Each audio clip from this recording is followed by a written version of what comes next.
कार्यक्रम में आगे बढ़ते हुए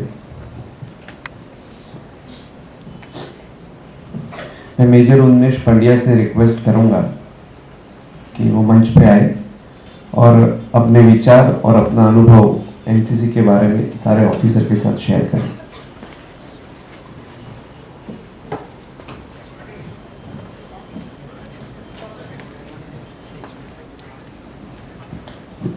सभाखंड में उपस्थित सभी भारत माता के लाडले संतानों, इंसान का आयुष्य सालों में और दशकों में नापा और समझा जाता है,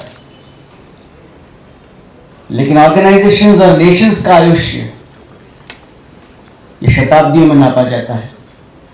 और एनसीसी उसके पुरोगामी संगठन यूनिवर्सिटी कोर के 1917 में स्थापित होने के कारण आज अपनी पहली शताब्दी पूर्ण कर रही है। And that is an ideal time to take stock of things. NCC का माजी, उसका पास्ट, उसका प्रेजेंट और उसका फ्यूचर, उसका एक डायग्नोस्टिक और क्रिएटिव एनालिसिस करने का ये वक्त है। वैसे 100 साल का इतिहास है। I joined NCC as a cadet in 1986, तो यह 30-32 साल का मेरा खुद का एनसीसी के साथ अनुबंध और संबंध रहा है। लेकिन अगर एक शिक्षक के तौर पर कहूं तो 100 में से 32-33 साल यानी पासिंग परसेंटेज नहीं होते हैं। That is not adequate to actually comment with authority on it. लेकिन मुझे सहायता कर रहा है मेरे परिवार का अनुभव। आन के प्रमुख कैप्टन सोनल से पहले जो प्रेसिडेंट हुआ करते थे, लेट कर्नल नीला पंडित, जिनकी गोद में खेलने का भी मुझे सौभाग्य प्राप्त हुआ और साथ में काम करने का भी। She joined when the first day of the naval correction, the girls unit was there, यानी कि 1949 से लेकर के 1986 तक, जिस दिन मैं कैडेट हुआ तब तक उनका संबंध रहा है। So I think that qualifies me to comment on the major portion of NCC history। और साथ में उस परिवार के होने के कारण कि जिसका सदस्यों का पूरा समूह एनसीसी के साथ जुड़ा हुआ था। Daughter was a senior officer, my wife is an NCC officer, my brother was a senior officer. For a short time my father wore uniform जब चाइना वॉर में कंपलसरी मिलिट्री ट्रेनिंग प्रोफेसर्स के लिए लाई गई थी, NCC को जब widen किया गया था उस वक्त। सो अगर लॉन्ग स्टैंडिंग रिलेशनशिप जिसके कारण और मेरे पिछले 2-3 सालों के इस विषय के ऊपर के रिसर्च के कारण जो भी कुछ यहां पर मैं कह रहा हूं, the result of some deliberations and some effort. लेकिन फिर भी it will be a personal view. ये मेरा व्यक्तिगत अनुभव, एक परिवार का अनुभव, इसका निचोड़ है। इसको प्योरली एकेडमिक स्टैंड पॉइंट से इवेल्युएट करने के लिए काफी और रिसर्च अलग अलग लोगों और संस्थाओं के द्वारा करने की जरूरत है। ये सेलिब्रेट करने के लिए हम इकट्ठे हुए हैं शताब्दी वर्ष। वैसे तो ये सरकार की जिम्मेवारी है, क्योंकि नेशनल कैडेट कोर कोई एनजीओ नहीं है, वो तो गवर्नमेंट ऑर्गेनाइजेशन है, जिसकी हिस्ट्री बुक्स में, जिसके सिलेबस में हम पढ़ाते हैं कि 1917 में उसका जेनेसिस है। और गवर्नमेंट ऑर्गेनाइजेशन होने के कारण ये प्रजा का भी ऑर्गेनाइजेशन है, क्योंकि in a republic it is the people's government.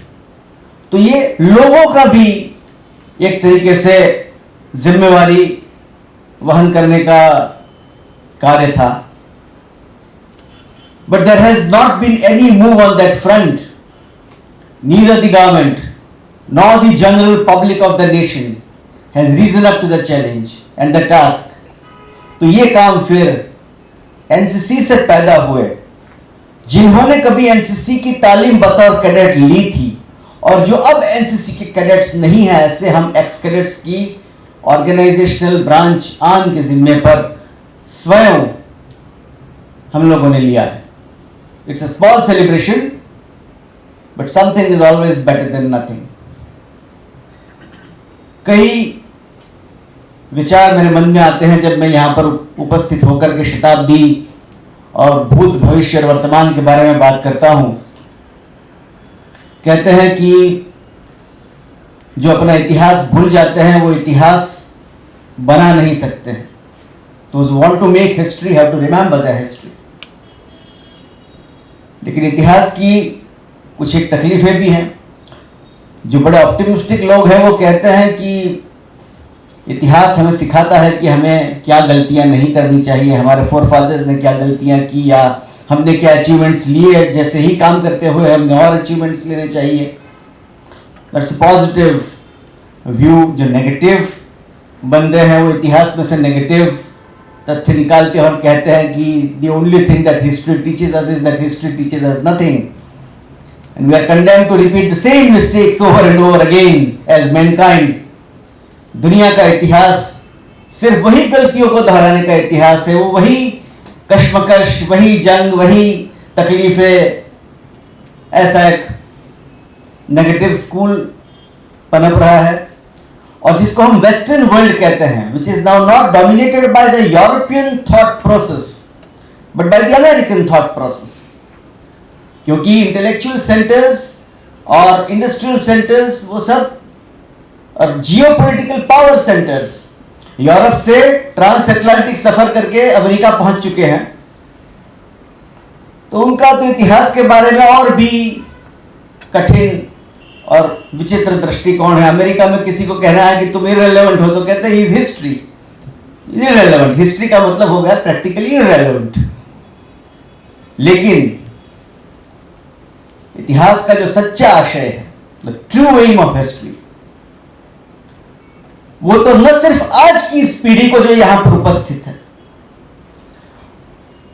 बल्कि आने वाली पीढ़ियों को भी इतिहास के वो प्रेरणा स्रोतों के बारे में जानकारी देना है जो कभी यहां पर अस्तित्व में थे। It is not only to praise the dead but to inspire the living and the yet unborn. ये इतिहास का एक सच्चा सबक है जिसके बारे में हमें यहां पर एनसीसी के इतिहास की बात करते हुए बात करनी चाहिए। जब दुनिया में जंग का माहौल था आज से 100 साल पहले, इमेंस पोटेंट स्ट्रेंथ्स यूरोप के अंदर एक दूसरे के साथ शक्ति का मुकाबला करने के लिए तत्पर हो रही थी। जब when the 1900 was giving way to 1901 and then 2 and then 3 जैसे धीरे धीरे करके 20वीं शताब्दी आगे बढ़ना शुरू हुई, यूरोप की भूमि के ऊपर जंग के बादल मंडराने लगे और दुनिया भर में तालीम के कार्यक्रम छात्रों के लिए शुरू हुए, मिलिट्री ट्रेनिंग के। 1908 is one of the benchmark years जब ऑक्सफोर्ड यूनिवर्सिटी कैडेट कोर या कैम्ब्रिज यूनिवर्सिटी कैडेट कोर और उसके काउंटर पार्ट्स जो जर्मनी में, फ्रांस में प्रैक्टिकली कंपल्सरी मिलिट्री ट्रेनिंग का शेड्यूल अमेरिकन सिस्टम में, रशियन सिस्टम में, जापानीज एजुकेशन सिस्टम में शुरू हुआ। उसके तुरंत बाद, because we were not masters of our fate, it was the British ruled us, अंग्रेज यहां पर राज करते थे। तो उसके बाद उन्होंने यहां पर तकरीबन 8-9 साल के बाद एक फौजी तालीम का कार्यक्रम यहां पर शुरू किया। 1908 जब अंग्रेज अपने यूनिवर्सिटीज में ये कार्यक्रम शुरू कर रहे थे, तब यहां पर बंग भंग की जो मूवमेंट थी वो बड़े जोरों से चल रही थी। 1907 वाज एन एपिक ईयर जहां पर लॉर्ड कर्जन ने जो बंगाल के टुकड़े किए थे उसके सामने का एजुकेशन अपने पीक के ऊपर था। The British were very wise people, उनको लगा ये सेफ नहीं है टाइम इनको मिलिट्री ट्रेनिंग इंट्रोड्यूस करवाने का हिंदुस्तान में। So they waited for the right time और जैसे आंदोलन सबसाइड हुए वैसे उन्होंने ये कार्यक्रम आगे बढ़ाया। और एक और एक्सपेक्टेंसी थी और वो ये था कि जंग के मैदान में दो बड़े टेक्टिकल और स्ट्रेटेजिक आविष्कार जंग का पूरा परिणाम बदल रहे थे, द आउटकम ऑफ वॉर। उसमें the use of machine guns and tanks like never before. Tanks की तो बिल्कुल नई ही शुरुआत थी, लेकिन जो लॉस ऑफ लाइफ थी वो इतनी भयंकर थी कि वेस्टर्न ट्रेंचेस में लोगों की बहुत बड़ी डेफिसिट खड़ी हुई, और उस डेफिसिट को भरने का लेनिन के शब्दों में कहते थे only reservoir of human resource the sub continent of India. इसके ऊपर अंग्रेजों की निगाहें ठहरी और उन्होंने तय किया कि हिंदुस्तान से योद्धाओं को पैदा करके the British Indian army was already fighting, पर बहुत बड़े पैमाने पर इंडियन यूथ को इसके अंदर शामिल करके उनको जंग के मैदान में उतारा जाए, और जंग का जो बैलेंस जर्मनी की तरफ टिल्ट हो रहा था। Because remember 1917 is the year जब रशिया अचानक से जंग से गायब हो जाता है। Tsar goes away to make room for the communist revolution, और western world feels left alone. तो जल्दी में डिफेंस ऑफ इंडिया बिल 1917 तैयार किया जाता है। बड़ा इंटरेस्टिंग है, किंग जॉर्ज फिफ्थ इसके खिलाफ है। जो प्राइम मिनिस्टर है लॉर्ड जॉर्ज उस वक्त के अंग्रेजों के, वो उसके खिलाफ है,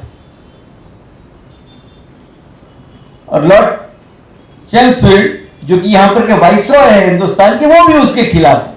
लेकिन the requirement is such immense कि they have to give away to reality, और हिंदुस्तान में ये फौजी तालीम आरंभ होती है। 1917 यूनिवर्सिटी कोर की स्थापना होती है अंग्रेजों के द्वारा, और हजारों कैडेट्स पहली बार ब्रिटिश ट्रेनिंग इंडियन कॉलेजेस और यूनिवर्सिटीज में लेने की शुरुआत करते हैं, और इतिहास का एक नया प्रकरण शुरू हो जाता है 100 ईयर्स अगो। इतिहास में कई इफ्स एंड बट्स आते हैं, कई ट्विस्ट एंड टर्न्स आते हैं। फर्स्ट वर्ल्ड वॉर जीतने के बाद डिमोबिलाइजेशन हुआ बड़े पैमाने पर, और यूनिवर्सिटी कोर की जो अनिवार्यता अंग्रेजों को महसूस हो रही थी वो थोड़ी कम होने लगी। तो जो प्योरली मिलिट्री ट्रेनिंग बेस्ड एक ट्रेनिंग प्रोग्राम था, उसमें जो मिलिट्री का एलिमेंट था उसको थोड़ा कम करते हुए, वेपन ट्रेनिंग को थोड़ा कम करते हुए, उन्होंने इस ऑर्गेनाइजेशन को दूसरे स्वरूप में परिवर्तित किया। 1920s आते आते जब विश्व युद्ध खत्म हो गया, और जब ब्रिगेडियर जनरल डायर जैसे लोगों ने जलियांवाला हत्याकांड जैसे कारनामे किए जिससे कि आक्रोश और बढ़ने लगा, तो the British reduce the element of military training in the training programme, और ड्रिल बेस्ड एक ट्रेनिंग कार्यक्रम में उसको रूपांतरित कर दिया 1920s में, और उसका नामकरण कर दिया गया university training corps, UTC. From UC to UTC इसका मेटामॉर्फोसिस हुआ। This was the first but not the last Metamorphosis.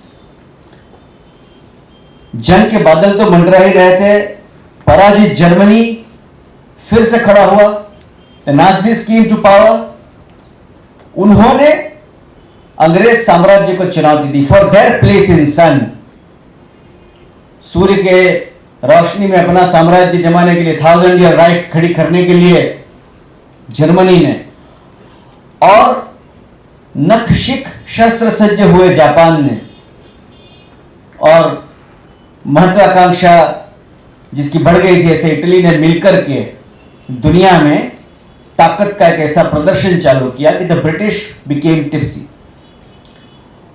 और एक थॉट प्रोसेस शुरू हुई कि अब जो हमने इसमें से मिलिट्री ट्रेनिंग का कंपोनेंट कम कर दिया है, उसको बढ़ाते हुए इस संगठन को एक नए रूप में खड़ा किया जाने लगा।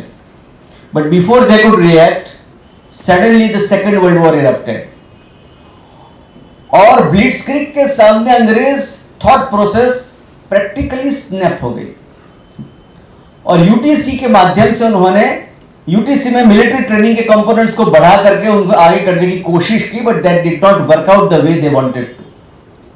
तो 1943 में इन्होंने पूरा का पूरा रीऑर्गेनाइज किया। 1942-43 is the turning phase of second world war, जब और बारबारोसा के तहत गलती से एडोल्फ हिटलर ने दोनों मोर्चों पर जंग छेड़ दी, रशिया के ऊपर भी धावा बोल दिया, and the western way of life, the democratic way of life was saved. यहां पर हिंदुस्तान में 1943 में यूनिवर्सिटी ऑफिसर्स ट्रेनिंग कोर, जो नाम बर्मा आज भी रिटेन किए हुए हैं, the Burmese national cadet corps जो है उसका काउंटरपार्ट, बर्मीज काउंटरपार्ट, वो अपनी अपनी यूनिवर्सिटीज के साथ यूओटीसी जोड़ करके, जैसे ब्रिटेन में चलता है आज भी Oxford university officers training core, वैसे ही बर्मा में अलग अलग यूनिवर्सिटीज के साथ ज्वाइन होकर के अपने अपने university training officers training core चले। 1943 आते आते ये कार्रवाई हुई, साथ में उसके बिल्कुल just back to back girls component भी ऐड किया गया। एग्जैक्टली जो नाम हमारे इंग्लैंड ने अपने मुल्क में रखा था, विमेंस ऑक्सिलरी कोर, वही नाम से इन्होंने हिंदुस्तान में भी लड़कियों को फौजी तालीम देने की शुरुआत की। And that was a new sight for the first time in India, not that Indian women had no relation with arms. Jhansi की रानी या उसके भी पहले चांद बीबी या रजिया सुल्ताना या अलग अलग योद्धा रानियों ने अपने कर्तव्य जंग मैदान में दिखाए हैं, लेकिन ऑर्गेनाइज्ड तौर पर पहली बार 1940s के उस दौर में खाकी कपड़ों में सज्ज इंडियन गर्ल्स इंडियन रोड्स के ऊपर दिखने लगी। And that was a new turning point in the making up of modern India.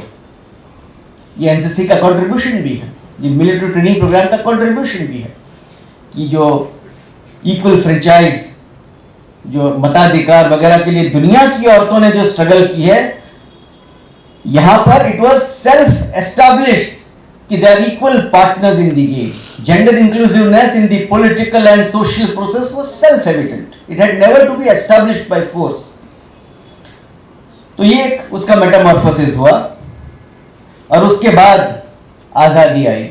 The world war ended in 1945 और आजादी आ गई। एनसीसी का अब का इतिहास एस एनसीसी शुरू होने जा रहा है 1948 से, लेकिन 1945-46 के डीमोबिलाइजेशन से 48 तक का इतिहास जो है वो बड़ा ही विचित्र है। जो लोग इंटरिम गवर्नमेंट में सत्ता पे आए, उनका यह मानना था कि एक आजाद हिंदुस्तान का उन्होंने आगाज किया है बिल्कुल ही शस्त्र विहीन आंदोलनों से, अहिंसक आंदोलनों से। तो उन्होंने सोचा कि आर्म फोर्सेस की जरूरत क्या है। गांधी जी ने तो पुलिस फोर्स को भी डिसबैंड करने को कहा था। वल्लभ भाई गर्म भी हो गए थे, गुस्सा हो गए थे कि ये क्या बात कर रहे हो, हमको क्या स्वयंसेवकों से, कांग्रेस के वॉलंटियर्स से काम करा रहा है। पूरी दुनिया महात्मा नहीं हो गई है, there are criminals on the street. तो पुलिस के बगैर काम नहीं चलेगा, मिलिट्री के बगैर काम नहीं चलेगा।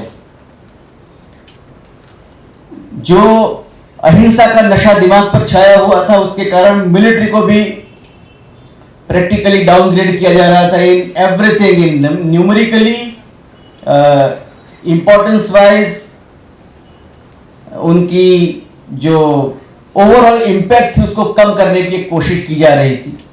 और एनसीसी जैसा कोई संगठन खड़ा करने की तो बात ही सोचने की नहीं थी।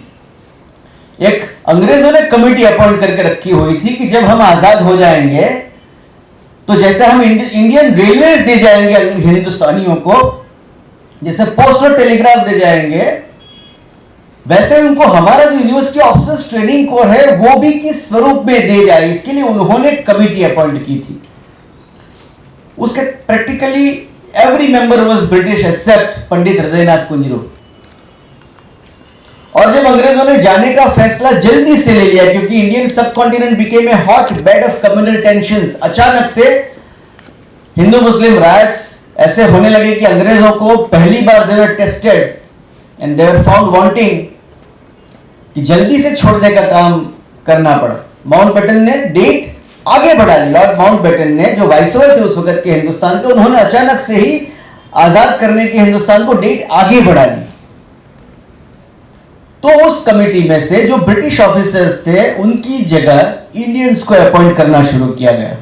और जो एकमात्र इंडियन बैठे थे वहां पर पंडित हृदयनाथ कुंजरू उनको अध्यक्ष बना दिया गया कमेटी का।